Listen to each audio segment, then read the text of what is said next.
नमस्कार आप सभी को।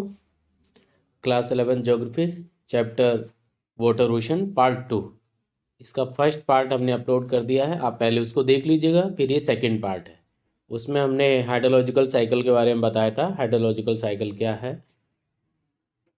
अब आइए इसके बाद नेक्स्ट हेडिंग जो सेकंड पार्ट में आपको बताई जा रही वो है relief of the ocean floor. Relief of the ocean floor, जो ओशन फ्लोर है उसका जो उच्चावच है उसके बारे में आपको यहाँ पर बताया जा रहा है। जैसे कि आप अर्थ सरफेस के ऊपर देखते हैं माउंटेन, प्लेन्स, प्लेट्यूज ये सभी दे रखे हैं, ऐसे ही ओशन के अंदर भी है। तो ओशन के अंदर कौन कौन से रिलीफ फीचर्स हैं, उनको किन किन नामों से जाना जाता है, वो आप इस पार्ट में पढ़ने जा रहे हैं। Part 2, a major portion of the ocean floor is found between 3 to 6 kilometre below the sea level. जो ज़्यादातर ओशन फ्लोर का जो पार्ट है, जो पोर्शन है, वो कहाँ पे मिलता है? Below the sea level between 3 to 6 kilometre. मतलब ये मान लीजिए ये लैंड है, ये आपका यहाँ से सी है, तो ये सी लेवल ऊपर वाली ये आपकी सी लेवल हो गई। यहाँ से नीचे आप जाएंगे 3 to 6 किलोमीटर, इतने एरिया में आप जाएंगे तब आपको अलग अलग यहाँ पे लैंड फॉर्म्स यानी रिलीफ फीचर्स आपको देखने के लिए मिल जाएंगे। तो यही आपको बताया गया है कि कितने के बीच में है, between 3 to 6 kilometre below the sea level. The land under the water of the oceans, that is the ocean floor, exhibits complex and varied features as those observed over the land। आप देखिए सी या ocean के अंदर जो आप देखेंगे relief feature, वो आपकी अर्थ सरफेस पर जो रिलीफ फीचर्स हैं उससे अलग हैं। आप देखिए, मतलब हम कह सकते हैं कि जैसे अर्थ पे अगर आप कहेंगे सबसे ऊंचा माउंटेन कौन सा है, तो आपको पता है नॉर्मली सब यही बोलेंगे माउंटेन पीक है आपकी, माउंट एवरेस्ट है 8,848 मीटर की ऊंचाई पर है। लेकिन देखिए इससे भी बड़े बड़े जो पर्वत हैं वो आपके सी या ओशन के अंदर देखने के लिए मिलते हैं। तो division of the ocean floor, जो ओशन फ्लोर है उसका डिवीज़न आपको यहाँ पे दिया गया है। ओशन फ्लोर के डिवीज़न में सबसे पहले देखिए, सबसे पहले है कॉन्टिनेंटल शेल्फ, दूसरा है continental slope, third deep sea plain, fourth है ओशनिक डीप। ये चार आपको मेजर दे रखे हैं। माइनर में फिर आपको मिलेंगे, इसमें है ridges, hills, seamount, guyots, trenches and canyons, ये आपके माइनर में। तो देखिए मेजर में सबसे पहले हम आपको मेजर बताएंगे कॉन्टिनेंटल सेल्फ, इसके बाद कॉन्टिनेंटल स्लोप, फिर डीप सी प्लेन और फिर इसके बाद ओशनिक डीप। तो सबसे पहले देखिए इसमें आपके सामने है कॉन्टिनेंटल सेल्फ, महाद्वीपीय तट। अब महाद्वीपीय तट में देखिए, the continental self is the extended margins of each continents occupied by relatively shallow seas and gulfs। जो आपके कॉन्टिनेंटल सेल्फ हैं वो क्या है? एक्सटेंडेड मार्जिन्स हैं कॉन्टिनेंट के। जो कॉन्टिनेंट यानी महाद्वीप जो समाप्त होता है उसके मार्जिन्स पर ही बनते हैं आपके कॉन्टिनेंटल सेल्फ, महाद्वीपीय तट बनते हैं। ये मतलब महाद्वीप के ही भाग होते हैं। ये छिछला जो जल है, छिछले जो सागर हैं, जो खाड़ियाँ हैं, उनमें देखने के लिए मिलते हैं। It is the shallowest part of the ocean showing an average gradient of 1 degree और इवन लेस। इसका जो ढाल है कॉन्टिनेंटल शेल्फ का, महाद्वीपीय ढाल का जो ग्रेडियंट है, जो ढाल है वो कितना है? 1 डिग्री या इससे भी कम होता है। इसका जो ढाल है याद रखिएगा 1 डिग्री और less. The shelf typically ends at the very steep slope called the self break। जो आपके महाद्वीपीय, जो आपके कॉन्टिनेंटल सेल्फ हैं, ये जब समाप्त होते हैं तो उसको कहा जाता है shelf break. Shelf break. The width of the continent shelf vary from one ocean to another ocean. इसमें जो महाद्वीपीय ढाल है, महाद्वीपीय जो आपका ढाल है उसमें इसकी जो चौड़ाई है वो अलग अलग सागरों में अलग अलग देखने के लिए मिलती है। किसी सागर में तो ना के बराबर है और किसी महासागर में सबसे ज़्यादा चौड़े हैं। Of continental shelf is about 80 kilometre. ये एवरेज दे रखा है, एवरेज कितना है महाद्वीपीय तट 80 किलोमीटर, ग्रेडियंट कितना है 1 degree. The shelves are almost absent और very narrow along some of the margin like the coast of Chile and west coast of Sumatra. जो चिली का तट है और सुमात्रा का तट है, सुमात्रा का पश्चिमी तट और चिली का भी पश्चिमी तट, यहाँ पर आपके जो कॉन्टिनेंटल शेल्फ है वो या तो है ही नहीं है या फिर बहुत ही नैरो और बहुत ही संकीर्ण है।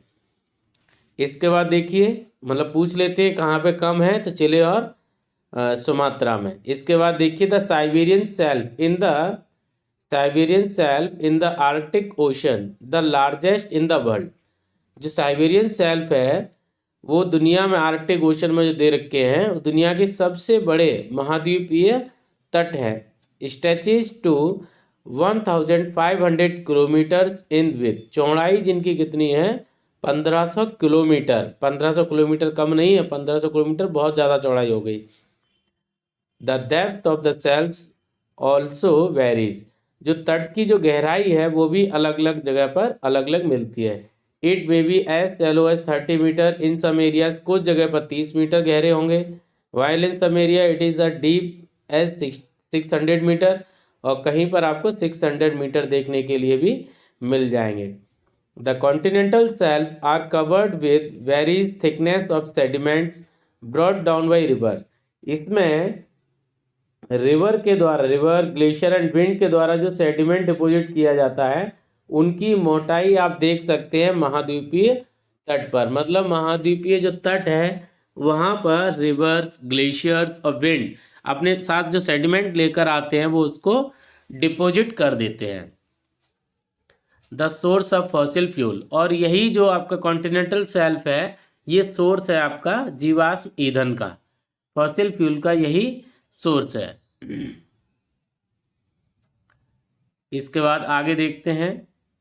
ये देखिए इस डायग्राम में बता दिया है, ये जो दे रखा है ये कॉन्टिनेंटल शेल्फ, कॉन्टिनेंटल शेल्फ, और जहाँ कॉन्टिनेंटल शेल्फ खत्म हो गया वहीं से आपका शेल्फ ब्रेक ये दे रखा है ना, ढाल खत्म हो गया, तो यहाँ पर आ गया कॉन्टिनेंटल शेल्फ के बाद ये हो गया कॉन्टिनेंटल शेल्फ, फिर कॉन्टिनेंटल शेल्फ में आ जाएगा शेल्फ ब्रेक आ जाएगा आपका, फिर ये ढाल आ रहा है तेजी से, ये ढलान है, तो ये हो गया आपका कॉन्टिनेंटल स्लोप, कॉन्टिनेंटल स्लोप।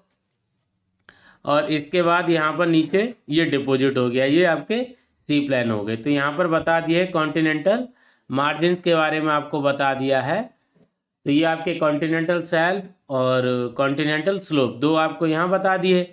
अब इसके बाद देखिए डीप ओशन बेसिन। जो डीप ओशन बेसिन है, डीप ओशन बेसिन का मतलब है जहाँ पर आपके एकदम प्लेन एरिया सी के अंदर देखने के लिए मिलेगा आपको, लेकिन इसके साथ साथ कुछ आपको माउंटेन भी मिलेंगे। इनके अलग, इन माउंटेन्स को जो सी माउंट्स हैं उनको अलग अलग नाम से जानते हैं। सबसे पहले देखिए सी माउंट, ये वॉल्केनिक माउंटेन्स हैं आपके, फिर एक ग्वेट्स हैं आपके, और अब इसे हिल्स है, छोटी छोटी पहाड़ियाँ हैं। इसके बाद ये प्लेन एरिया है, प्लेन एरिया के बाद आपकी ये गहरी खाई दी हुई है, डीप सी ट्रेंच, ये गहरी खाई दी हुई है। इसके बाद आगे बढ़ते हैं इसी में mid oceanic ridge. Mid oceanic ridge देखने के लिए आपको मिलेगी अटलांटिक ओशन में, अटलांटिक ओशन के बीच में आपको मिड ओशनिक रिज मिलेगी, जहाँ पर क्या होता है कि दो प्लेट अपोजिट डायरेक्शन में जा रही हैं, इधर उधर सरक रही हैं। जैसे मैं आपको बता दूं प्लेट्स की कंडीशन देख लीजिए, एक प्लेट ये है, एक प्लेट ये है। अब ये जो प्लेट है इसका डायरेक्शन इधर है और इधर वाली प्लेट है ये डायरेक्शन इधर है, तो बीच में गैप हो गया, बीच में गैप हो गया आपका ये। तो यहाँ पर धीरे धीरे करके जो मेंटल से यहाँ पर मैग्मा आके ऊपर जम जाएगा, इससे न्यू क्रस्ट की फॉर्मेशन होती है और इसी से फॉर्मेशन होती है आपकी mid oceanic ridge. Mid oceanic ridge की फॉर्मेशन भी इसी तरीके से होती है जब प्लेट एक दूसरे से दूर जाती हैं। तो ये है आपकी मिड ओशनिक रिज। अब इसके बाद देखिए ये डायग्राम से आपको बता दिया, फिर थ्योरी पार्ट पर आइए।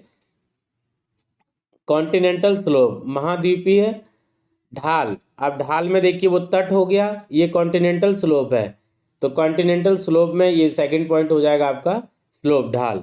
The continental slope connect the continent shelf and the ocean basin, जो महाद्वीपीय तट है और महासागरीय बेसिन है उन दोनों को जोड़ता है। It begins where the bottom of the continental shelf sharply drops off into a steep slope, जहां पर जो कॉन्टिनेंटल शेल्फ है वो खत्म हो जाए, तीव्र ढाल शुरू हो जाए, उसी को हम कहते हैं continental slope. The gradient of the slope region varies between 2 to 5 degree, इसका जो ग्रेडियंट है, जो ढाल है, वो 2 से 5 डिग्री होता है। The depth of the slope region varies between 200 and 3000 metre, और इसकी जो गहराई है वो आपकी 200 से लेकर 300 मीटर तक होती है। द स्लोप बाउंड्री, आप देखिए कॉन्टिनेंटल शेल्फ पहले था, दूसरा आया है continental slope. The slope boundary indicate the end of the continent, और जो स्लोप की जो बाउंड्री है वही हमें क्या बताता है, वही बताता है एंड ऑफ द कॉन्टिनेंट। अब आपके महाद्वीप बिल्कुल समाप्त हो गए हैं। इसका मतलब है कॉन्टिनेंट के पार्ट ही तो हैं ये, continental shelf and continental slope, ये कॉन्टिनेंट के पार्ट है। कॉन्टिनेंटल शेल्फ स्लोप के बाद में आपके कॉन्टिनेंट पूरी तरीके से समाप्त हो जाते हैं। Canyons and trenches are observe in this region, जो कैनियंस हैं, जो गहरी खाइयां हैं, उन सब का निर्माण भी इस एरिया में होता है। ये प्लेट टेक्टोनिक से होता है, कई बार पूछ लेते हैं यूपीएससी वगैरह में। जो कैनियंस और ट्रेंचेस की फॉर्मेशन कहाँ होती है, कॉन्टिनेंटल स्लोप पर होती है। इसका क्या कारण है, तो रीजन है आपका प्लेट टेक्टोनिक। इसके बाद डीप सी प्लेन, गहरे मैदान, गहरे सागरीय मैदान। तो गहरे सागरीय मैदान में देखिए deep sea plains are gently sloping area of the ocean basin, जो समुद्र की सतह है उसके वो एरिया आपका एकदम समतल है। These are the flattest and smoothest region of the world, दुनिया की सबसे समतल अगर कोई जगह है जो नेचर ने बनाई है वो है आपके डीप सी प्लेन्स। गहरे सागरीय मैदान ही सबसे ज़्यादा समतल हैं। The depth vary between 3000 and 6000 metre, गहराई 3000 मीटर से 6000 मीटर तक है। These plains are covered with the fine grained sediments like clay and silt, यहाँ पर बहुत जो सेडिमेंट मिलते हैं उनको कहते हैं हम क्ले एंड सिल्ट। तो ये हो गए आपके डीप सी प्लेन। इसके बाद देखिए ओशनिक डीप्स, ओशनिक डीप्स और ट्रेंचेस। ओशनिक डीप्स और ट्रेंचेस में कौन कौन से आ जाएंगे, these areas are the deepest part of the ocean, ये सबसे गहरी जगह होती हैं, जो समुद्री खाइयाँ होती हैं वो आपकी सबसे गहरे पार्ट होते हैं ओशन के, और नैरो होते हैं। They are some 3 to 5 kilometres deeper than the surrounding ocean floor, जो ओशन फ्लोर है सराउंडिंग चारों तरफ, उससे 3 से 5 किलोमीटर की गहराई पर होते हैं, एकदम खड़ा ढाल होता है। They occur at the basis of continental slope, और इनका जो निर्माण है वो कहाँ पर होता है, कॉन्टिनेंटल जो स्लोप है, महाद्वीपीय ढाल है, उसके बाद में होता है। अलोंग आइलैंड्स आर्क, और जो आपके आइलैंड आर्क वगैरह हैं उनके किनारे भी होता है। Are associated with active volcanoes, और यहाँ पर एक्टिव वॉल्केनोज भी देखने के लिए मिलते हैं, एंड स्ट्रॉन्ग अर्थक्वेक, और बहुत तीव्रतम भूकंप भी देखने के लिए मिलते हैं। That is why they are very significant in the study of plate movement, और इसके कारण ही प्लेट मूवमेंट की हम स्टडी कर पाते हैं। As many as 57 deeps have been explored so far, of which 32 are in the Pacific Ocean, 19 in the Atlantic Ocean। जो deep है 57 मिली, जिनमें से 32 आपकी पैसिफिक ओशन में है, शांत महासागर में है, 19 आपकी अटलांटिक ओशन में है, and 6 in the Indian ocean, और जो 6 हैं वो आपके इंडियन ओशन में है। तो ये आपके मेजर हो गए। अभी पार्ट सेकंड में इतना ही है। इसके बाद चलिए कंटिन्यू कर देते हैं, माइनर रिलीफ फीचर्स भी कंटिन्यू कर देते हैं।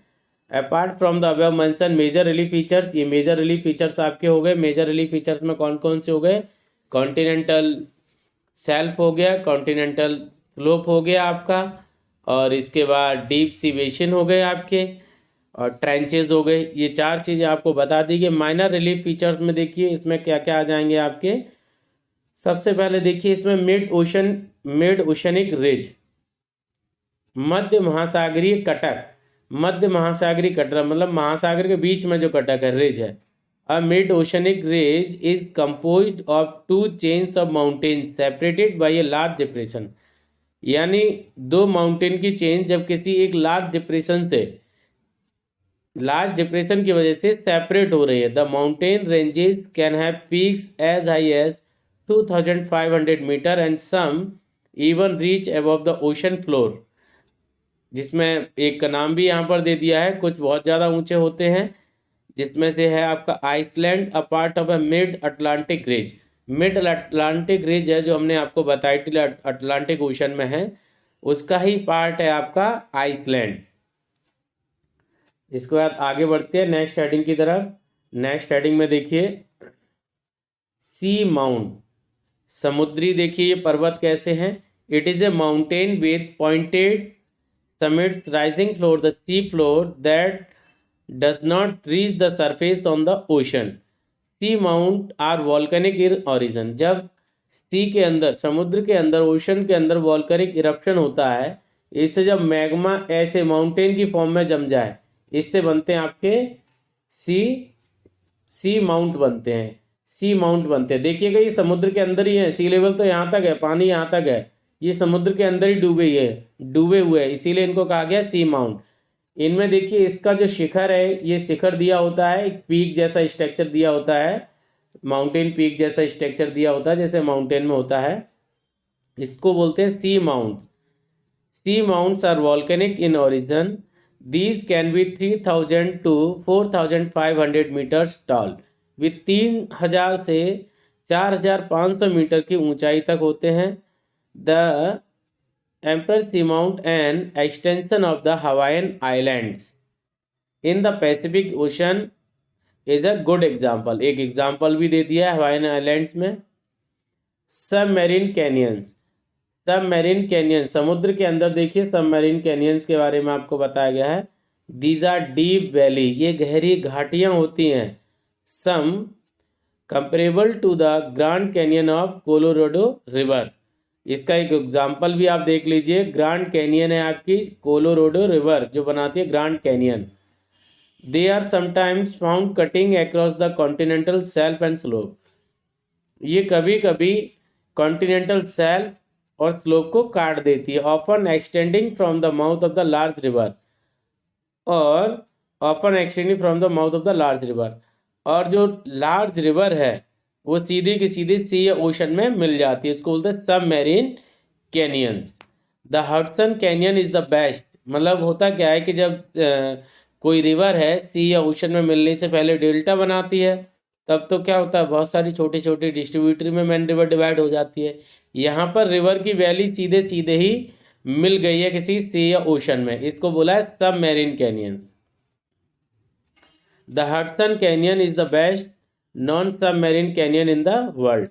पूछ लेते हैं give an example of submarine canyon, तो आंसर हो जाएगा आपका हडसन कैनियंस। आप देखिए guyots, it is a flat topped sea mount.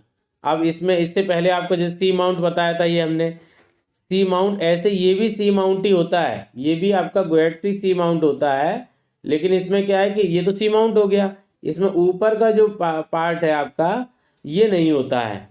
ये जो ऊपर का पार्ट है ये आपको कैसा मिलेगा, फ्लैट मिलेगा देखने के लिए, ठीक है, ये आपको फ्लैट मिलेगा, मतलब इस तरीके से होगा, ऐसे मिलेगा, इसको बोलते हैं हम ग्वेट्स बोलते हैं, ये सी या ओशन में मिलते हैं। It is a flat topped sea mount. They show evidences of gradual subsidence through stages to become flat topped submerged mountains. इसमें कहा गया है कि जो बहुत सारे माउंटेन है वो सबमर्ज हो गए, समुद्र के अंदर चले गए, तो इसका ऊपर का भाग फ्लैट हो गया है, इसको बोलते हैं ग्वेट्स।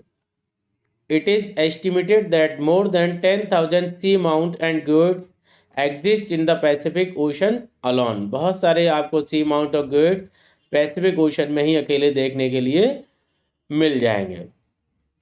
तो देखिए सी माउंट आपके ओशन से बन रहा था, ये क्या हो गया, इसमें सबमर्ज हो गए हैं आपके माउंटेन्स वगैरह। अब आते हैं एटॉल। एटॉल में देखिए ये कोरल से बने होते हैं, कोरल रीफ जो होती है कोरल से बने होते हैं, माइक्रो ऑर्गेनिज्म हैं जो आपके सी ओशन में मिलते हैं।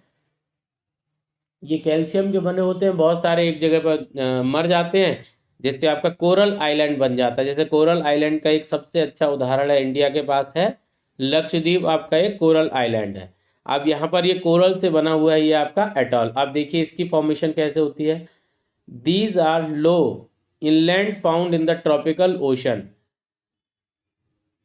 ocean consisting of coral reef surrounding a central depression। जैसे कि कोई एक माउंटेन है, मान लीजिए, ये दूसरा पेन चेंज करते हैं, ये आपका एक माउंटेन है, ठीक है। अब इतना भाग तो ये पानी में डूबा हुआ है, ये सब ये ऊपर निकला हुआ है कोई भाग। अब धीरे धीरे जो तट है, जो आपके किनारे हैं, किनारे के पास में ही क्या होगा, जो आपके किनारे हैं, किनारों के पास में जो कोरल रीफ है वो इसके चारों तरफ बन जाएगी कोरल रीफ। तो एक सर्कुलर फॉर्म में बनेगी ना चारों तरफ। अब ये माउंटेन नीचे चला गया, तो इस तरीके से कोरल रीफ ऊपर बचेगी, ये कोरल रीफ ऊपर बचेगी। कोरल रीफ ये पूरी एक सर्कुलर फॉर्म में दी होगी, एक जगह कहीं पे खुली रहती है, ठीक है, लैगून की तरह एक पोर्शन इसका थोड़ा सा खुला हुआ रहता है, तो इसको बोलते हैं हम एटॉल। तो ये coral reef surroundings a central depression, it may be a part of the sea lagoon, ये सी लैगून का ही पार्ट होता है, और sometimes form enclosing a body of fresh brackish और हाईली सलाइन वाटर, और इसके अंदर बहुत ही ज्यादा सलाइन वाटर रहता है। तो ये हो गए आपके एटॉल। अब आते हैं इसके बाद temperature of ocean water. Ocean water का टेम्परेचर, ओशन वाटर के टेम्परेचर में देखिए हम पार्ट 3 में लेकर आएंगे आपके लिए temperature of ocean water. Thank you, जय हिंद।